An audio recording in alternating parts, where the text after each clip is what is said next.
എടോ, മരിച്ചതിന് ശേഷം മയ്യത്ത് കൊണ്ടുവന്ന് പള്ളിയിൽ വെച്ചിട്ട് ഇമാമിനെ കൊണ്ട് പൊരുത്തം ചോദിക്കുന്നതാണോ നല്ലത്, ജീവിച്ചിരിക്കുമ്പോ ചോദിക്കുന്നതാണോ നല്ലത്? ഈ പള്ളിക്കകത്ത് മയ്യത്ത് കൊണ്ടുവച്ചിട്ട് പൊരുത്തം ചോദിച്ചിട്ട് വല്ല കാര്യമുണ്ടോ? ഒരു കാര്യമില്ല. നീ കുറ്റം പറഞ്ഞവൻ ഇപ്പൊ ഇവിടെ നിൽപ്പുണ്ട്, ഇറങ്ങിപ്പോകുമ്പോ ഇപ്പൊ പറ. നീ കുറ്റം പറഞ്ഞവനെ നിനക്കറിയാലോ.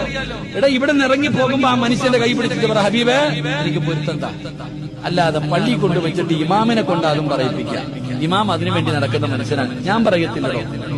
പള്ളി കൊണ്ടുവച്ചിട്ട് ഇമാമ് പറയുന്നൊരു കാര്യമാണ്, ഈ ഇരിക്കുന്ന മയ്യത്ത് ആരെങ്കിലുമായിട്ട് സാമ്പത്തിക ഇടപാടുണ്ടെങ്കിൽ മക്കളുമായിട്ട് ബന്ധപ്പെടണം.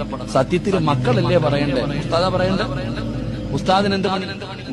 ഉസ്താദ് പറയുക, ആരെങ്കിലും മക്കള് പറയണടാ, എന്റെ വാപ്പ മരിച്ചപ്പോ വാപ്പാടെ മയ്യത്ത് വെച്ചിട്ട് ഞാൻ പറയണം, ആർക്കെങ്കിലും പൈസ തരാണ്ടെങ്കിൽ ഞാനുമായിട്ട് ബന്ധപ്പെടും. അത് പറയൂല.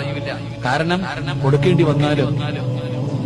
വാപ്പ മരിച്ചതിന് ശേഷം ഒരാള് വീട്ടിൽ വന്നിട്ട് പറയുന്നു, നിന്റെ വാപ്പ എനിക്ക് പൈസ തരാണ്ടായിരുന്നു, പള്ളി വെച്ച് തരാം. ഇമാമിന്റെ അടുത്ത് പോയി ചോദിച്ചു, ഞാൻ പറഞ്ഞിട്ടില്ല. അല്ലാഹു അഅലം. ജീവിച്ചിരിക്കുമ്പോ ചെയ്യേണ്ട 5 കാര്യമുണ്ട്. അത് ജീവിച്ചിരിക്കുമ്പോ തന്നെ ചെയ്യണം. അല്ലാഹു ഭാഗ്യം തരുമാറാകട്ടെ.